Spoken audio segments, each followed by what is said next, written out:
जय भीम, जय लवजी, जय शिवराय, जय लोकशाहीर अण्णाभाऊ साठे. लोकशाहीर अण्णाभाऊ साठे यांच्यावरची 2 शब्द बोलायचे आहेत मला. त्यांची स्तुतीसाठी 2 शब्द गायचे आहेत मला. 6 डिसेंबर 56ला जेव्हा भारतरत्न आपले बाबासाहेब आंबेडकर यांचं महापरिनिर्वाण होतं, त्यावेळेस महाराष्ट्रातून अनेक थोर कलाकार येऊन त्यांच्यासाठी एक छोटासा कार्यक्रम ठेवला होता. विठ्ठल उमाप, वामनदादा कर्डक, लोकशाहीर अण्णाभाऊ साठे.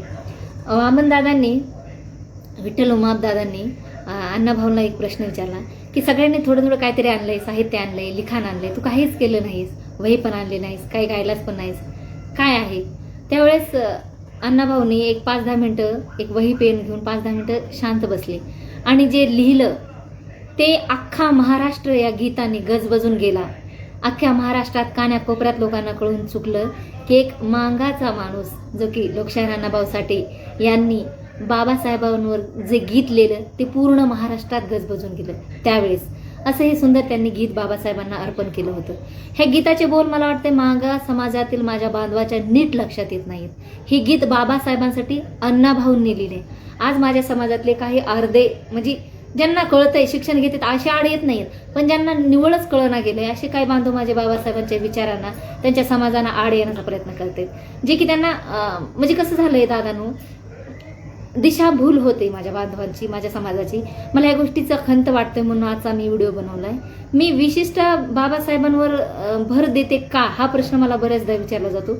तुमच्या लक्षात कसं येत नाही की जर अण्णाभाऊ साठे बाबासाहेबांना मानतच होते, तुम्ही अण्णाभाऊ साठेच घेतला नाही असं त्याचा अर्थ होईल. जर अण्णाभाऊ साठे घेतले असते, आचरणात आणले असते, तर अण्णाभाऊ साठे ज्या माणसांची स्तुती करतात, ज्याचे विचार मांडतात, ज्यांचे गुण गौरव आपल्या गीतातून गातात, त्यालाच तुम्ही मानलं नाही.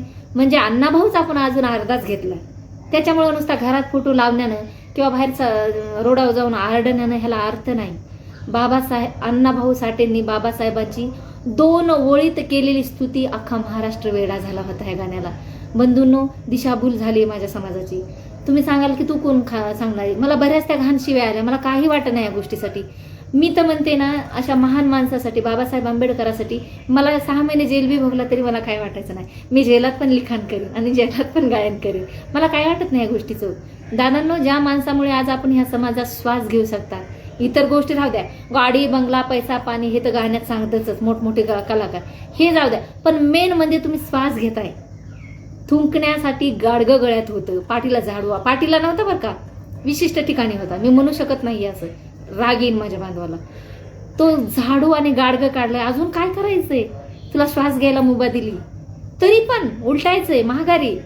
अरे सकाळी आईनं भाकर जर दिली ना, तर तिचं दिवसभर माणसाला उपकार लागतो की आज आईनं मला जेवण वाढलंय.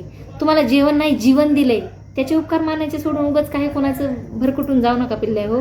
पिल्ले ह्याच्यासाठी माझ्या मोठे असो किंवा लहान असो, मी सगळ्यांना माझे बांधव आणि छोटे भाऊ, मोठे भाऊ सगळे धरते, पिल्लेच समजते.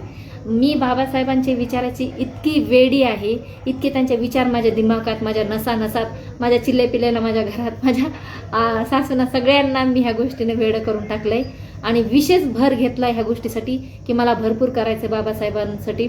त्यांच्या गाण्यातून, ह्याच्यातून प्रबोधन करून बाहेर पडायचंय.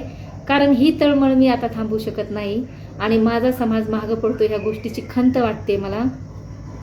जग बदल घालून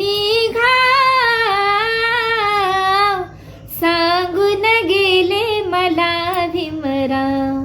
किती हो, या 2 कडव्यातच कळून चुकतंय.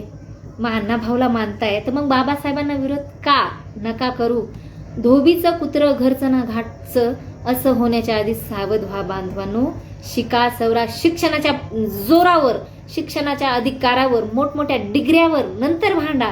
ही भांडणं वेगळं आणि हे भांडणं वेगळं. हे भांडणं बघू वाटा नाही, ऐकू बी वाटा नाही, लाज वाटायली ह्या भांडणाची.